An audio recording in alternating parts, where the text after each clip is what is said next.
Bollywood movies में villains कमजोर पड़ते जा रहे हैं। पिछले 10 सालों में सिर्फ एक आइकॉनिक विलेन कैरेक्टर निकल के आया है, बॉबी देओल का अबरार इन एनिमल।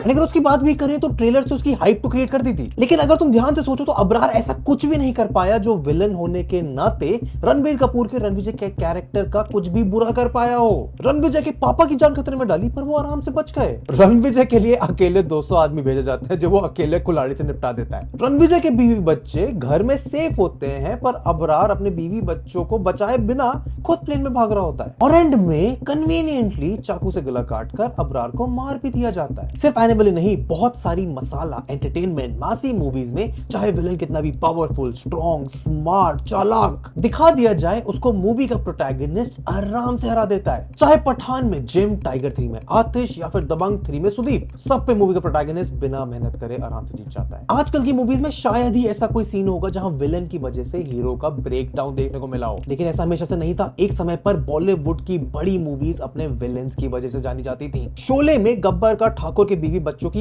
आंखों में आंखें डालकर उनकी जान लेना, ठाकुर के बेरहमी से हाथ काट देना, मिस्टर इंडिया में मोगैम्बो का अपने ही आदमियों के बेवजह तेजाब में कुदवा देना, बॉम्ब ब्लास्ट से मासूमों की जान ले जाना, ये बहुत सारे एग्जांपल्स में से कुछ ऐसे सीन्स हैं जो तब के विलेंस की पावर को, उनके इंपैक्ट को दर्शाते हैं। Serial rapist, cut throat businessman, export import smugglers, manipulative politicians, brutal murderers, इस सभी तरीके के विलेंस बॉलीवुड में इंपैक्टफुल तरीके से देखने के लिए मिले हैं। एक टाइम पर विलेंस का पोर्ट्रेयल बॉलीवुड मूवीज में इतना स्ट्रॉन्ग होता था कि हम उनसे नफरत करने को मजबूर हो जाते थे। गब्बर और मोगैम्बो के अलावा भी बहुत एग्जांपल्स हैं। शान मूवी में शाकाल, कालीचरण में लायन, कर्मा में डॉक्टर डैंग, दर में राहुल मेहरा, अग्निपथ में कांचा चीना, संघर्ष में लज्जा शंकर पांडे, नायक में अमरीश पुरी, ऐसे बहुत सारे एग्जांपल्स हैं जिन्होंने विलेन के रोल को इतना इंपैक्टफुल बना दिया। लेकिन फिर ऐसा क्या हुआ कि अगर मैं तुम्हें बोलूं कि पिछले 10 साल में आई हुई बॉलीवुड मूवीज में से आइकॉनिक विलेन का नाम बताओ तो शायद ही कोई नाम निकल कर आए।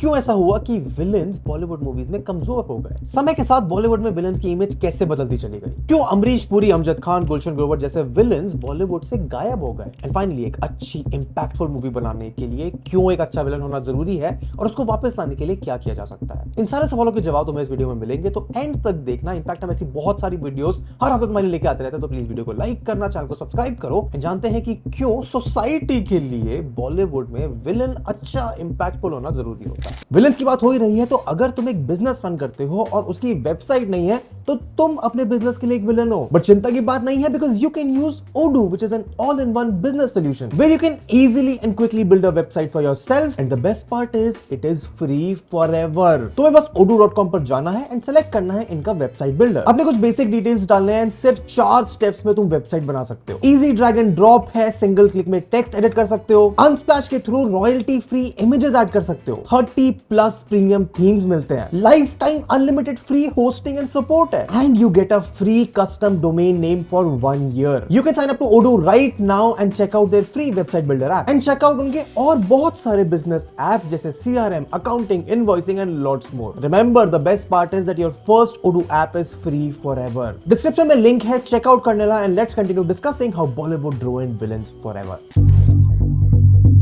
कहा जाता है सिनेमा, मूवी समाज और देश की असलियत दिखाता है और समाज के बुरे पहलू मूवीज के विलेन से बेहतर और कोई नहीं दर्शा सकता। जैसे 1940s और 50s में जब इंडिया को इंडिपेंडेंस मिली थी तो इंडिया का आम नागरिक खेती बाड़ी से जुड़ा होता था। अक्सर उस समय की मूवीज को जमींदार, लैंडलॉर्ड्स को बेरहम विलेन्स के रूप में दिखाया जाता था। गांव का एक आम इंसान, एक आम किसान बाकी पूरी दुनिया से अलग रहने के कारण सिर्फ अपने लैंडलॉर्ड या जमींदार तक सीमित रह जाता था, जिसकी वजह से लैंडलॉर्ड और जमींदारों के पास बहुत पावर आ जाती थी। वो अपनी मन मर्जी से रूल्स एंड लॉज बनाते थे, अपने मन मर्जी से किसानों पर लगान लगाना, कमजोर भूखे इंसान को एक्सप्लॉइट करके। 2 बीघा जमीन में एक किसान की कहानी समझ जाती थी, लेकिन सालों से सूखा होने के कारण वो तंगी में रहता था। गांव में जब फाइनली बारिश होती थी, फसल अच्छी आती थी, तो जमींदार एक अड़चन भर के खड़ा हो जाता था, क्योंकि किसान के लिए इकलौता जरिया अपने परिवार को पालने का वो 2 बीघे जमीन थी। पर उस किसान की बुरी किस्मत की ठाकुर हरमन सिंह वहीं पर अपनी मिल लगाना चाहता था। ये कहानी तुम्हें अभी अटपटी लग रही होगी, लेकिन तब आई मूवीज जैसे बाबुल आवारा, बाजी बज्जू बावरा, मदर इंडिया जैसी और बहुत मूवीज में विलन का किरदार लोगों से रिलेट करने के लिए जमींदार ही होते थे। या फिर इंडिपेंडेंस मिलने के बाद जब देश में प्रोग्रेस होनी शुरू हुई, देश आगे बढ़ने लगा, गांव से निकलकर लोग शहर जाने लगे काम ढूंढने के लिए, तो बॉलीवुड के विलन्स भी बदल गए। वो कहानियां जो शहरों में बसी होती थी वहां पर क्राइम लॉर्ड्स बनने लग गए। Smuggler, gangsters, mafia leader, industrialist, foreign traders जैसे विलन्स देखने को मिलने लगे। ये विलन ज्यादा प्रॉपर्टी, पावर, पैसा पाने के लिए कुछ भी करने को तैयार होते थे। ये सट्टा और प्रोस्टिट्यूशन रैकेट चलाते थे, बड़े से बड़े पॉलिटिशियंस इनके खौफ में रहते थे। यही वो समय था जब एक बड़े बाप के बेटा का कॉन्सेप्ट डेवलप हुआ, जिनके पास अपने बड़े बाप की सारी पावर होती थी, पैसा होता था और वो एस्टैब्लिश सिस्टम्स की, कानून की धज्जियां उड़ा देते थे। दीवार, काला पत्थर, जंजीर, शान, मिस्टर इंडिया जैसी बहुत सारी मूवीज थी जहां ऐसे क्राइम लॉर्ड्स विलन के रूप में दिखाए गए, जिसका मतलब कि हीरो के लिए एक नहीं दो विलन हुआ करते थे, एक विलन और दूसरा उसका बेटा। जहां शहरों में क्राइम लॉर्ड्स राज करते थे, गांव का विलन भी बदल गया था। उनके काउंटर पार्ट डकैत विलन होते थे। ये डकैत खुद के खुद में सिस्टम बन के रहते थे। शोले मूवी का गब्बर इस दौर का सबसे बेहतरीन एग्जांपल है। कानून के हाथ जरूर लंबे होते हैं, लेकिन जब गब्बर ने ठाकुर के हाथ काट दिए तो ये सिर्फ मेटाफर नहीं है दर्शाने के लिए कि कानून की हालत कितनी खराब थी। इन डकैतों की अपनी फौज हुआ करती थी जो इनके कहने पर कोई भी क्राइम करने को तैयार होते थे। गंगा की सौगंध, मेरा गांव मेरा देश, ज्वाला डाकू, गंगा और सूरज जैसी मूवीज में डाकू को विलन्स के तौर पर दिखाया जाता है। उसके बाद 1980s में प्राइम मिनिस्टर राजीव गांधी ने बताया कि कैसे अगर सरकार गरीबों को 1 रुपया पहुंचाती है तो गरीब तक एक्चुअली सिर्फ 10 से 15 पैसे पहुंचते हैं और बाकी पैसा बीच में बैठे पॉलिटिशियंस और पुलिस अफसर करप्शन के चक्कर में खा जाते हैं। इसी पुलिस पॉलिटिक्स के नेक्सस को, क्राइम को, घायल, तेजाब और 1990 में आई अग्निपथ मूवीज में दिखाया जाता है, जहां आम इंसान सिस्टम के करप्शन का शिकार बनकर रह गया है। लोटिया पठान, काचा चीना, भक्तावर जैसे विलन लॉ और जस्टिस के ऊपर होते हैं, जुडिशियल सिस्टम्स बिखरे हुए होते हैं और पैसों की पावर दिखाई जाती है। लेकिन 1990s के आते आते ना कहानियों में एक बदलाव देखने को मिलता है। जहां पहले हीरो और विलन ब्लैक और व्हाइट में दिखाए जाते थे, विलन के किरदार थोड़ा अलग रूप लेने लगते हैं, अलग अलग टाइप्स में बढ़ जाते हैं। यही टाइप्स आगे आने वाली मूवीज में देखी भी जाती है। एक बात अच्छी ये होती है कि विलन अब सिर्फ विलन नहीं, एक एंटेगनिस्ट बन जाता है। दोनों में फर्क है। जहां विलन एक गलत इंटेंशंस वाला, एक प्योर इविल इंसान होता है, वहीं एंटेगनिस्ट एक नेगेटिव फोर्स होती है जो मूवी के हीरो के लिए एक फ्रिक्शन का, एक अड़चन का, एक कठिनाई का काम करती है। जैसे 90s के दौरान इंडिया पाकिस्तान की टेंशन बहुत हाई होने लगी थी, तो कई बार मूवीज में विलन्स एंटी नेशनल फोर्सेस हुआ करती थी। जैसे 1997 में बॉर्डर, 1999 में आई सरफरोश, 2001 में आई गदर, 2004 की लक्ष्य। इन सभी मूवीज में पाकिस्तान या टेररिज्म को एक नेगेटिव फोर्स की तरह दिखाया गया है। इस नेगेटिव रोल को पकड़कर आगे बहुत सारी मूवीज देखने को मिलती हैं। Mission Kashmir, Mumbai 26/11, Holiday, Uri, Dishoom, Phantom Baby, Neerja, Airlift, Raazi कुछ एग्जांपल्स हैं। वहीं फिर एंटागनिस्ट का एक दूसरा टाइप भी होता है, ग्रे शेड के विलन्स या out and out anti heroes. अक्सर पुरानी मूवीज में विलन्स को टाइपकास्ट कर दिया गया था। प्रेम चोपड़ा, अमजद खान, अमरीश पुरी, गुलशन ग्रोवर, शक्ति कपूर, रंजीत जैसे कुछ और एक्टर्स को विलन्स के ही रोल मिलते थे। जैसे रंजीत की बात करें तो 350 से ज्यादा मूवीज में उन्होंने रेपिस्ट का कैरेक्टर प्ले किया है। लेकिन 1993 में पहली बार किसी ट्रेडिशनल हीरो को एक नेगेटिव रोल प्ले करते हुए देखा गया था, और वो करा था आज के सुपरस्टार शाहरुख खान ने। शाहरुख खान इस मूवी में एक साइकोपैथ का रोल प्ले करते हैं, और जब ऑडियंसेस ने पहली बार ये सीन थिएटर में देखा था तो कहा जाता है सन्नाटा छा गया था। तुम मानोगे नहीं, लेकिन इससे पहले कभी भी मूवी की लीड एक्ट्रेस को बीच मूवी में इतनी बेरहमी से मूवी के हीरो ने नहीं मारा था। ऐसा इसलिए क्योंकि शाहरुख खान का कैरेक्टर कोई स्ट्रेट फॉरवर्ड विलन नहीं होता, बल्कि एक ग्रे शेड का विलन होता है। इस तरह के विलन्स में एक डेप्थ और एक नुआंस दिखाई जाती है। जैसे शाहरुख खान का इस मूवी में साइकोपैथ बनने का रीजन अपने बाप की मौत का बदला लेना था, उसी तरह शाहरुख खान ने डर मूवी में एक ऑब्सेस लवर का रोल प्ले किया गया। उसका कैरेक्टर ऐसा दिखाया गया कि लोगों के मन में शाहरुख खान के उस कैरेक्टर का खौफ बैठ गया। पहली बार लोगों ने देखा कि एक आम इंसान इतना डिस्टर्ब्ड हो सकता है। अंजाम, खलनायक, डॉन, धूम सीरीज जैसी बहुत सारी मूवीज में एंटी हीरो या ग्रे शेड वाले विलन्स देखने को मिले। ये विलन्स पहले के विलन्स की तरह सिंपल नहीं होते जो सिर्फ बुरे काम करते थे। ये बुरे इसलिए होते थे क्योंकि इनके हालात इनको मजबूर कर देते थे। विलन की ट्रैजिक, ट्रॉमेटाइजिंग कहानियां उनकी बुरी हरकतों का कारण बनती है, जिसको जस्टिफाई तो नहीं करा जा सकता, लेकिन एक व्यूअर उससे एम्पैथाइज करने पर मजबूर जरूर हो जाता है। जैसे शौर्य मूवी में के मेनन का कैरेक्टर चाहता है पूरी मुस्लिम कम्युनिटी को खत्म कर देना, लेकिन उस मूवी के इंटेरोगेशन सीन में जब वो बताते हैं कि कैसे उनके मुस्लिम नौकर की वजह से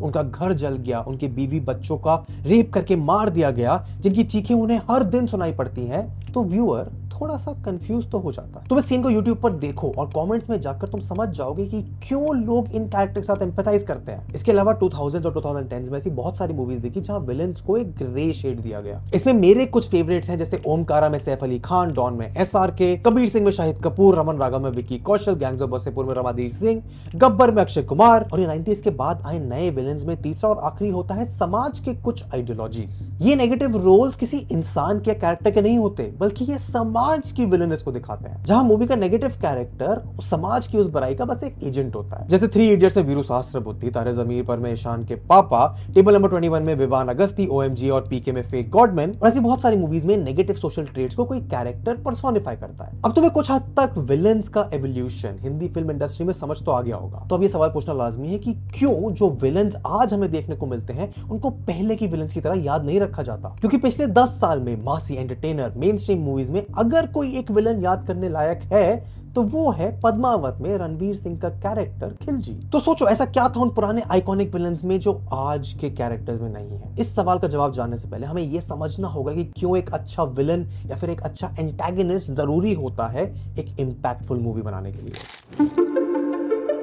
किसी भी मूवी या फिर किसी भी कहानी में एक विलन का होना बहुत ही पिवटल होता है। अब तुम एक सिंपल से वीडियो गेम सुपर मारियो की स्टोरी ले लो। जब तक वो बाउजर नाम का ड्रैगन प्रिंसेस को किडनैप करके नहीं लेके जाता तो मारियो को अपना पर्पस नहीं मिलता। मेरे one of the favourite games Max Payne में वो अपनी बीवी और बच्चे की मौत का बदला लेने के लिए जाता है जिसको एक ड्रग लॉर्ड ने मार दिया होता है। टेकन में जिन जो कि मेन कैरेक्टर है वो और उसके फादर काजुया के बीच की राइवलरी और कॉन्फ्लिक्ट थी जिनको अपनी जर्नी में एम्बार्क करने पर मजबूर कर देती है। गेम्स में, टीवी शोज में, मूवीज में, कॉमिक्स में, बुक्स में एक विलन ही होता है जो हीरो के लिए एक थीमेटिक ऑपोजिशन, एक सेंस ऑफ फ्रिक्शन, एक अड़चन जिसको उसे पार करना है, जिसके बिना हीरो की कहानी पूरी हो ही नहीं सकती। एक स्टोरी के कंज्यूमर के लिए वो एक थीमेटिक ऑपोजिशन दिखाता है। प्रोटैगनिस्ट और एंटागनिस्ट के बीच में contrasting values, opportunities, purpose, believes, opinions दर्शाता है। सिंपल भाषा में समझना तो ये थीमेटिक ऑपोजिशन की लड़ाई 3 तरीके से दिखाई जा सकती है। पहला है आइडियोलॉजिकल ऑपोजिशन, जहां एक हीरो या विलन, प्रोटैगनिस्ट, एंटागनिस्ट की एक कंफ्लिक्टिंग आइडियोलॉजी को दर्शाया जाता है और उससे मूवी को एक डायरेक्शन मिलती है। जैसे 3 इडियट्स में रैंचो की आइडियोलॉजी जहां strict environment, rote learning, rat race के खिलाफ थी, तो वहीं पर मूवी के एंटागनिस्ट जैसे सहस्त्रबुद्धि, चतुर और फरहान के अब्बा उन्हीं आइडियोलॉजीज को सपोर्ट करते हैं और रैंचो को अपोज करते हैं। वैसे ही सिमिलर सेंस में तारे ज़मीं पर में ईशान के टीचर और फादर की आइडियोलॉजिकल डिफरेंस और मुन्ना भाई MBBS में मुरली और डॉक्टर अस्थाना के कैरेक्टर का एक दूसरे के लिए डायरेक्ट पोलर ऑपोजिट बिलीफ होता है। दूसरा होता है मॉरल ऑपोजिशन। ये फॉर्मेट में किसी भी पुलिस वर्सेस करप्ट पॉलिटिशियन या गुंडा टाइप की मूवीज में देखने को मिलेगा, जिसमें right versus wrong, good versus bad, good versus evil, ethical versus unethical type के कॉन्फ्लिक्ट्स मूवी को आगे लेकर चलते हैं। जैसे सिंघम मूवी में जहां सिंघम का कैरेक्टर एक राइटफुल पुलिस ऑफिसर की तरह दिखाया जाता है जो लॉ एंड ऑर्डर में विश्वास रखता है, लेकिन वहीं उसको अपोज करते हुए जयकांत शिकरे अपनी पॉलिटिकल पावर को अब्यूज करता है अपने फायदे के लिए। राउडी राठौर, दबंग, अक्षय कुमार की गब्बर इसी कैटेगरी में आती है, जहां प्रोटैगनिस्ट के मॉरल्स और एथिक्स को एक एंटागनिस्ट चैलेंज करता है। और तीसरा तरीका होता है पर्सनल ऑपोजिशन, जहां प्रोटैगनिस्ट और एंटागनिस्ट का एक पर्सनल, एक दूसरे से जिगरी रिश्ता होता है जो उनकी लड़ाई का कारण बनता है। 2014 में आई एक विलन का अच्छा एग्जांपल है, जहां राकेश, एक साइकोपैथ और सीरियल किलर, अपनी बीवी के तानों का गुस्सा बाहर अनजान औरतों को मारकर निकालता है, और उनमें से एक होती है प्रोटैगनिस्ट गुरु की गर्लफ्रेंड। जिसके बाद मूवी की स्टोरी लाइन इन दोनों के पर्सनल कॉन्फ्लिक्ट पर आगे चलती है। और इनडायरेक्ट कॉन्फ्लिक्ट की बात करें तो शोले इसका बड़ा अच्छा एग्जांपल है, जहां कॉन्फ्लिक्ट पहले ठाकुर और गब्बर के बीच में होता है, लेकिन जैसे जैसे मूवी प्रोग्रेस करती है मूवी के प्रोटैगनिस्ट जय और वीरू भी इस कॉन्फ्लिक्ट का हिस्सा बन जाते हैं। इन्हीं तीनों तरीके के कॉन्फ्लिक्ट्स को अलग से दिखा के, मिक्स एंड मैच करके, थोड़े और नुआंसेस, डेप्थ ऐड करके एक प्रोटैगनिस्ट और एक एंटागनिस्ट, हीरो और विलेन का डायनामिक एस्टैब्लिश करा जाता है। ये सब मैं तुम्हें इसलिए समझा रहा हूं क्योंकि जरूरी नहीं है कि एक अच्छे विलेन के लिए किसी एक्सटर्नल फोर्स की जरूरत पड़े। कई बार स्टोरीज में प्रोटैगनिस्ट की आदतें, उसके हालात खुद ही उसके लिए विलेन का रोल प्ले कर रहे होते हैं, जिससे उन्हें लड़ना होता है। जैसे एग्जांपल्स के तौर पर वेकअप सिड, संजू और कबीर सिंह में प्रोटैगनिस्ट की खुद की बुरी आदतें, आलसपन, ड्रग एडिक्शन, शॉर्ट टेम्पर्डनेस उनके लिए दिक्कत खड़ी करती है, जिसका उन्हें सामना करना पड़ता है। इन्हीं सब के कॉम्बिनेशन से एक अच्छा राइटर, एक अच्छा डायरेक्टर, एक अच्छा एक्टर मूवी के हीरो के लिए ऐसी दिक्कतें क्रिएट करता है, ऐसी फ्रिक्शन, ऐसी लड़ाई क्रिएट करता है जो जब तक इंपैक्टफुल नहीं होगी तुम एज अ व्यूअर उस हीरो की जर्नी को समझोगे या फिर उससे रिलेट करके उस हीरो के लिए रूट नहीं करोगे। क्योंकि जब ये अच्छे से करा जाता है तो तुम्हें 3 तरीके के इंपैक्टफुल विलेनस कैरेक्टर देखने को मिलते हैं। जैसे पहला कि मूवी के हीरो को, प्रोटैगनिस्ट को एक गोल को पाना है, पर विलन अपनी पूरी जान लगा देता है कि हीरो उस चीज में सक्सेसफुल ना हो पाए। सिंपल सा एग्जांपल DDLJ, जिसमें राज को सिमरन को तो पाना था, लेकिन बाऊजी उसके लिए फ्रिक्शन क्रिएट कर रहे थे। एंड इवेंचुअली जब राज और सिमरन एक हो जाते हैं तो वो मूवी बॉलीवुड की one of the most iconic movies में एक रह जाती है। दूसरा तरीका तब होता है जब एंटागनिस्ट किसी चीज के पीछे पागल होता है, पर हीरो उसको वो पाने से रोक देता है। जैसे मिस्टर इंडिया में मोगैम्बो को गोल था इंडिया पर कब्जा पाना, लेकिन मिस्टर इंडिया उसके गोल के बीच में आकर फ्रिक्शन क्रिएट करता है। वैसे ही भूल भुलैया में मोंजेलिका का गोल था सिद्धार्थ को मारना, जिसको वो राजा समझती थी, लेकिन डॉक्टर आदि उसके और उसके गोल के बीच में आकर फ्रिक्शन क्रिएट करता है। तीसरा तरीका भी होता है जहां प्रोटैगनिस्ट और एंटागनिस्ट एक ही लक्ष्य की तरफ लड़ रहे हैं, जिसकी वजह से मूवी में कॉन्फ्लिक्ट क्रिएट होते हैं। जैसे लगान में अंग्रेज और गांव वाला का गोल होता है शर्त जीतना, जो डिसाइड करेगा कि अगले 3 साल के लिए उन्हें लगान माफ होगा या 3 गुना ज्यादा हो जाएगा। एंड ये तो कुछ एग्जांपल्स थे, लेकिन तुम अगर किसी भी अच्छी एक ऐसी इंपैक्टफुल स्टोरी के बारे में सोचो जिसने तुम्हारे ऊपर एक छाप छोड़ी है, तो तुम्हें ये सारे एलिमेंट्स देखने को मिलेंगे बिल्कुल अच्छे से प्रेजेंट करे हुए, जिसका वजह से तुम्हें वो स्टोरी, वो विलन, वो कैरेक्टर, वो मूवी, वो टीवी शो इतने अच्छे से याद है। मुझे कमेंट से बता भी सकते हो कि तुम्हारे लिए वो कौन सी मूवी थी, लेकिन सोचने वाली बात ये है कि ये सब तो आज की मूवीज में भी देखने को मिलता है। ये ऑपोजिशन, ये फ्रिक्शन, ये कहानियों के तरीके तो आज भी हैं, तो क्यों आज के विलन इतने इंपैक्टफुल नहीं है? विलन्स क्यों आज यादगार नहीं रखे जाते? उनके पीछे शायद सबसे बड़ा कारण यह है कि जैसे जैसे सिनेमा बदला है, वैसे ही मूवीज में विलन और एंटागनिस्ट के रोल में उसकी अहमियत में एक शिफ्ट देखने को मिला है। लोगों में बदलते कैरेक्टर्स के प्रेफरेंस की वजह से, समाज में होने वाले चेंजेस की वजह से विलन सब पहले की तरह लार्जर देन लाइफ नहीं लिखे जाते हैं, बड़े सटली आजकल लिखे जाते हैं, जिसकी वजह से उन्हें एक हार्डकोर विलन की कैटेगरी में रखा ही नहीं जा सकता। जैसे 3 इडियट्स में बोमन ईरानी के सहस्त्र बुद्धि को भले ही एक बहुत ही इंपैक्टफुल नेगेटिव तरीके से दिखाया गया हो, लेकिन उनको 1980s की तरह का विलन तो करार नहीं करा जा सकता। लेकिन अब तुम सोच रहे होगे कि वेदांत, अभी तो तुमने बताया कि इसी तरीके से अलाउद्दीन खिलजी के कैरेक्टर को तो आप एक आउटराइट विलन की तरह बता सकते हो। एंड अगर तुम ऐसा सोच रहे हो तो तुम बिल्कुल सही हो, क्योंकि आज के समय में विलन्स के अच्छे और इंपैक्टफुल ना होने का दूसरा सबसे बड़ा कारण है खराब राइटिंग, खराब डायरेक्शन। इसको समझने के लिए वापस उसी मूवी का एग्जांपल लेते हैं जिससे हमने वीडियो की शुरुआत करी थी, एनिमल मूवी में बॉबी देओल का कैरेक्टर विलन की तरह दिखाया गया है,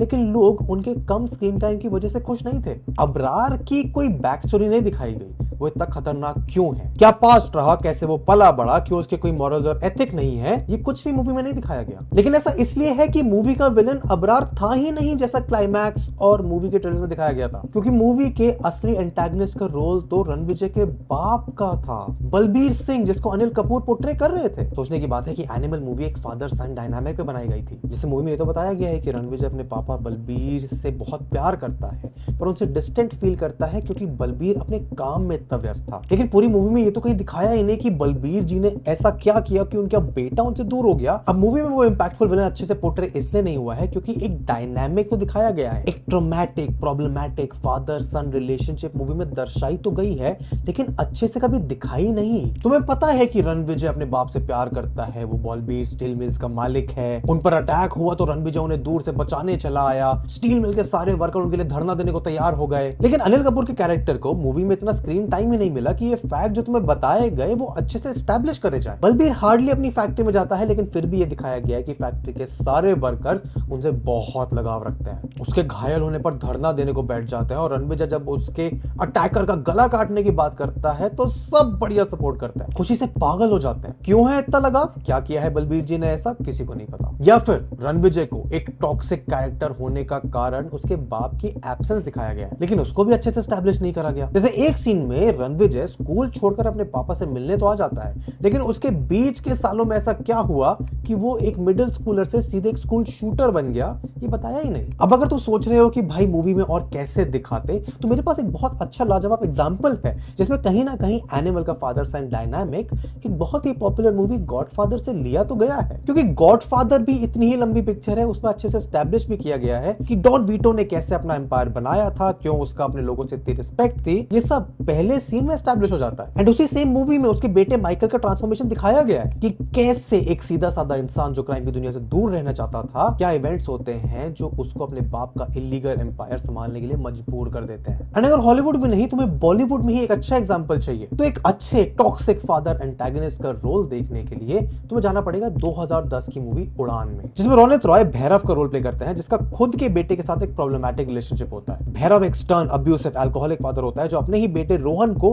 फिजिकली और मेंटली अब्यूज करता है, उसको मारता पीटता है, उसको फोर्स करता है अपनी फैक्ट्री में नौकर की तरह काम करने के लिए, जबकि रोहन खुद से राइटर बनना चाहता है। मूवी में ये बराबर बताया और जताया गया है कि क्यों रोहन अपने बाप से नफरत करता है। एंड ये तो एक ऐसा रेलेवेंट एग्जांपल है जो लोग अभी रिलेट कर पाएंगे, क्योंकि अगर मैं तुम्हें और एग्जांपल्स देने लगा इतनी डिटेल के साथ तो ये वीडियो 3 घंटे लंबी होगी। लेकिन आई होप तुम्हें समझ आ गया हो कि एंटागनिस्ट का सही राइटिंग, डायरेक्शन, इंटेंट, प्रेजेंटेशन एक मूवी के लिए, कहानी के लिए कितना इंपॉर्टेंट होता है। क्योंकि उड़ान जैसे एग्जांपल्स में तुम्हें मूवी खत्म होने तक रोहन पर सिर्फ तरस और भैरव पर सिर्फ गुस्सा और नफरत का इमोशन निकलता है। लेकिन एनिमल में और बॉलीवुड में आई पिछले 10 साल की बहुत सारी मूवीज में विलेन्स इंपैक्टफुल इसलिए नहीं होते क्योंकि मासी मसाला एंटरटेनर मूवी बनाने के चक्कर में अक्सर राइटिंग और डायरेक्शन सबसे पहले कुर्बान होते हैं, क्योंकि उनकी प्रायोरिटी एक अच्छा विलन लिखना नहीं होता है, एक रोमांटिकली चार्ज आइटम नंबर बनाना, कंट्रोवर्शियल सीन्स डालना, एक्शन डालना। राइटिंग से ज्यादा इंपॉर्टेंस मूवी की मार्केटिंग को देना, क्योंकि वही चीज आज की ऑडियंस को अपील करती है, पर मूवी की कहानी पे उसको कुछ खास इंपैक्ट होता नहीं है। अब हो सकता है कि एनिमल के आगे आने वाले सीक्वेंस में बलबीर के कैरेक्टर को और अच्छे से दर्शाया जाए,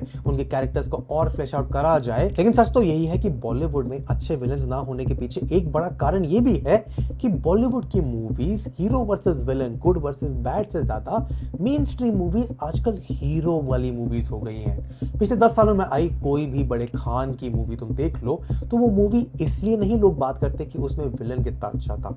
हाँ, जरूर आप अच्छे एक्टर्स को कास्ट कर सकते हो विलन प्ले करने के लिए। जवान में विजय सेतुपति या फिर पठान में जॉन अब्राहम, ये तो 2 बड़े अच्छे एक्टर्स के एग्जांपल है जिनके विलन इसलिए याद है क्योंकि उनको इन बड़े अच्छे एक्टर्स ने पोर्ट्रे किया है। लेकिन अगर तुम और बड़े हीरोज की, बड़ी मूवीज की बात करो तो शाहरुख खान की फैन में विलन शाहरुख खान है। सलमान खान की सुल्तान में अंत में सुल्तान का कंपटीशन सिर्फ सुल्तान खुद होता है। दंगल मूवी में आमिर खान का ऑपोजिशन सोसाइटी होती है। बजरंगी भाईजान में सलमान की लड़ाई इंडिया पाकिस्तान के बीच की लड़ाई होती है। एंड जब बॉलीवुड की मेन स्ट्रीम हीरोज ऐसी कहानियां बताएंगे जहां पे हीरो का रोल ज्यादा हो और विलन की अहमियत ना बराबर हो, लेकिन उसके बाद भी वो अच्छी इंपैक्टफुल मूवीज लोगों को प्रेजेंट कर पाए, तो लोग उनको पसंद करेंगे। लेकिन जब बात एक अच्छे विलन की आती है तो यहां तक आने के बाद तो तुम्हें समझ आ गया होगा कि इस बात को डिनाई नहीं करा जा सकता कि बॉलीवुड में अच्छे विलन खो गए हैं। लेकिन I think there is a way to bring them back. All we need to do is understand कि what makes a great villain. Villain कितना कामयाब हो सकता है, कितना इंपैक्टफुल हो सकता है, इसका जवाब सिर्फ एक सवाल में मिल सकता है। एंड वो सवाल ये है कि उस विलन ने एक प्रोटैगनिस्ट को कहानी खत्म होते होते कितना बदलने पर मजबूर कर दिया। नायक में अनिल कपूर का कैरेक्टर जो कि सच्चाई और कानून में विश्वास करता था, उसको भी ना चाहते हुए पॉलिटिक्स के गंदे तरीकों से मूवीज के एंटागनिस्ट को हराने में मजबूर कर दिया। लक्ष्य में ऋतिक का कैरेक्टर जो एक एमलेस, जॉबलेस, इररिस्पॉन्सिबल इंसान था, उसको भी खुद को चेंज करके एक डेडिकेटेड ऑफिसर बनना पड़ा जब पाकिस्तानी फोर्सेस की वजह से देश को खतरा हुआ। दबंग में सलमान खान का चुलबुल पांडे जो अपने भाई से बहुत बदसलूकी से पेश आता था, मूवी के एंटागनिस्ट की वजह से इसलिए ही लड़ा क्योंकि उसको अपने भाई से प्यार था। इनफैक्ट 3 इडियट्स में जहां कोई इंसान प्रॉब्लम नहीं था बल्कि समाज था, उसमें भी रैंचो को बहुत मुश्किलों का सामना करना पड़ता है ताकि वो अपने आसपास वाले लोगों को सोचने और समझने का दूसरा नजरिया दे सके। लेकिन ऐसी और इंपैक्टफुल कहानियां तुम्हारे सामने आए, उसके लिए विलन को खुद इतना स्ट्रांग होना पड़ेगा कि वो हीरो को एक अच्छा चैलेंज प्रोवाइड कर सके। अगर हीरो ओवर पावर्ड है और उसको स्ट्रगल करने का मौका ही नहीं मिल रहा है कि उसकी moral, ideologies, belief, strengths challenge हो पाए, तो उसके सामने आने वाला विलन ज्यादा इंपैक्टफुल हो ही नहीं सकता, चाहे वो कितना भी स्ट्रांग दिखाया जाए। एंड विलन की स्ट्रेंथ को तो मूवी एक्सपोजिशन के बजाय बहुत तरीकों से दिखा सकते हो। जैसे सुल्तान जैसी मूवीज में भले ही सलमान खान के कैरेक्टर का आखिरी चैलेंज उनकी खुद की सोच हो, लेकिन उनके सामने मूवी के एंटागनिस्ट की स्ट्रेंथ फिजिकल होती है। जो हीरो को बाय ब्रूट स्ट्रेंथ चैलेंज करती है। गब्बर मोगैम्बो जैसे विलन्स अपने पावर के लिए जाने जाते हैं। मूवी में एस्टैब्लिश एक यूनिवर्स के लोगों के मन में उनके लिए कितना खौफ है ये शुरुआत के सीन्स में एस्टैब्लिश कर दिया जाता है। जैसे शोले में शुरुआत के 1 घंटे में गब्बर को दिखाया भी नहीं जाता, लेकिन उसकी खौफनाक बातें और गांव वालों में गब्बर के नाम की दहशत आपको महसूस होती है। और जब गब्बर को पहली बार मूवी में इंट्रोड्यूस करा जाता है तो वो कैसे दर्शाया गया है उससे वो तुम्हें देखने को भी मिल जाता है। या फिर मोगैम्बो जो मेरे लिए पर्सनली सबसे इंपैक्टफुल विलन है, एक ऐसे सीन की वजह से जिसमें मोगैम्बो होता भी नहीं है। जब एक नॉर्मल से मेले में एक हैप्पी सीन सडनली ट्रेजिक हो जाता है एक बॉम्ब ब्लास्ट की वजह से, उस सीन का इंपैक्ट आज तक मेरे रोंगटे मोगैम्बो के लिए खड़े कर देता है। वहीं फिर एक विलन में राकेश, मर्दानी 2 का सनी, गैंग्स ऑफ वसेपुर का रमादार सिंह, ऐसे विलन हैं जिनके पास भले ही पावर या पॉलिटिकल कनेक्शन ना हो, लेकिन अपनी मेंटालिटी और माइंडसेट की वजह से ही वो विलन्स हीरो को घुटने पर लाने पर मजबूर कर देते हैं। सनी का कैरेक्टर जिस तरह से मर्दानी में दिखाया गया है और किस हद तक वो जा सकता है कि पुलिस को हमेशा अपने टोस पर रखे, ये दर्शाता है कि प्रोटैगनिस्ट जैसे पास पूरी पुलिस की टीम भी है, उसको तक सनी को रोकना कितना डिफिकल्ट और चैलेंजिंग हो गया था। और इंपैक्टफुल विलन चाहिए तो उसमें ये सारे traits, physical strength, mental strength, political power का कॉम्बिनेशन डाल दो और तुम्हें भलाल देव जैसा इंपैक्टफुल विलन देखने को मिलेगा। स्ट्रेंथ के साथ दूसरा एस्पेक्ट जो एक अच्छे विलन को बनाता है वो है अपने प्रिंसिपल्स, मोटिवेशंस और मॉरल्स पर एक स्ट्रॉन्ग स्टॉन्च बिलीफ। भले ही वो प्रिंसिपल समाज के हिसाब से गलत ही क्यों ना हो, लेकिन विलन का उन प्रिंसिपल्स पर एक अंधा विश्वास होना बहुत जरूरी है, इतना कि वो अपने गोल को पाने के लिए किसी भी हद तक जा सके। जैसे 2611 में जब कसाब के कैरेक्टर को एक्ट करा गया तो जनता को देखने को मिला कि किस तरह से ये ब्रेन वॉश्ड आतंकवादी सोचते और समझते हैं, मासूम बच्चे, बुढ़े या किसी को भी नहीं छोड़ते। और यही ट्रेड्स को देखकर लोग विलन्स को और ज्यादा हेट करते हैं, जिसकी वजह से वो मूवीज से, मूवी के हीरो से ज्यादा अटैच हो पाते हैं। जब तक तुम्हारे विलन्स के मोटिवेशन और बिलीफ तुम्हारी मूवी के हीरो के कॉन्फ्लिक्ट में नहीं होंगे, उसका इंपैक्ट नहीं आएगा। वरना जैसे रैंचो के आमिर को क्या ही मतलब होगा गजनी से जब तक वो संजय सिंघानिया नहीं बन जाता। एंड कहानी का तात्पर्य बहुत सिंपल है। विलेंस और एंटागनिस्ट के ऐसे बहुत सारे कैरेक्टर ट्रेट्स होते हैं, छोटी छोटी मूवमेंट्स होती हैं जो डिफाइन करती हैं कि वो कितने इंपैक्टफुल होंगे। एंड उसका एक ही तरीका है कि उनको अच्छे तरीके से लिखा और दर्शाया जाए। एंड वो तभी पॉसिबल होगा जब वो मूवी में उनके लिए एक अच्छा स्क्रीन टाइम एस्टैब्लिश हो, एक विलेन को अच्छा दिखाने का इंटेंट हो, मूवी की राइटिंग और डायरेक्शन पे फोकस हो जो ये सब एस्टैब्लिश कर पाए। और आज की मूवीज और पुरानी मूवीज के विलेन में फर्क इतना ही है कि मूवीज के हीरोज को इतना पावरफुल दिखा दिया जाता है कि विलन पॉसिबल हो या ना हो। मास एंटरटेनमेंट मूवी में हीरो को ज्यादा समय ओवरपावर दिखा दिया जाता है, जिसमें विलन का होना या ना होना मैटर ही नहीं करता। जैसे पठान मूवी में जिम के कैरेक्टर को sharp, strong, highly motivated, audience को उसकी ट्रैजिक बैक स्टोरी से रिलेटेबल भी दिखाया गया, लेकिन पूरी मूवी में एक समय ऐसा नहीं आया जहां शाहरुख खान का पठान जिम से कभी खौफ में या डर में हो, या ऐसा लगे कि जिम पठान को हरा सकता है। एंड मजे की बात यह है कि ये प्रॉब्लम सिर्फ इंडिया की मसाला एंटरटेनमेंट मूवीज में नहीं है। हॉलीवुड की सबसे बड़ी फ्रेंचाइज MCU में भी थैनोस एक इकलौता ऐसा विलन है जिसको लोग याद रखते हैं। एंड उनके साथ भी यही प्रॉब्लम है कि हीरो को विलन से बहुत ज्यादा पावरफुल दिखाया जाता है। अब ऐसा तब तक तो सही है जब तक लोगों को हीरो सेंट्रिक मूवीज देखना पसंद हो, लेकिन सच ये भी है कि इसका डायरेक्ट इफेक्ट इस बात पर हुआ है कि लोगों को ऐसी कहानियां जो उनको देखकर उनके अंदर एक चेंज लाए, उनको अंदर से इंपैक्ट करे, इमोशनली फील कराए, हीरो के साथ अटैच करे, ऐसी कहानियां हमें दिखनी बंद हो गई हैं। एंड हम उम्मीद सिर्फ इतनी कर सकते हैं कि आने वाली मेन स्ट्रीम मसाला एंटरटेनर मूवीज जहां पे हीरो और विलन की लड़ाई हो, उसमें विलन्स को बस थोड़ा और अच्छा दिखाया जाए। बट अगर तुम यहाँ तक आए हो तो तुम्हें पता होगा कि ऐसे और बहुत सारे विलन हैं जो हम इस वीडियो में मेंशन नहीं कर पाए, तो तुम मुझे कमेंट से बताओ तुम्हारा फेवरेट बॉलीवुड विलन कौन है। तुम यहाँ तक आ गए हो तो यूट्यूब एल्गोरिथम कहता है ये वीडियो तुम्हें और अच्छी लगेगी। इनफैक्ट यहाँ पर ऐसी और एनालिसिस वीडियोस की पूरी प्लेलिस्ट है, जो तुम्हें अच्छा लगे उसको चेकआउट करो, वीडियो को लाइक करो, नीचे कमेंट करो, नए हो तो चैनल को सब्सक्राइब करो। And I will see you in the next one. Good bye.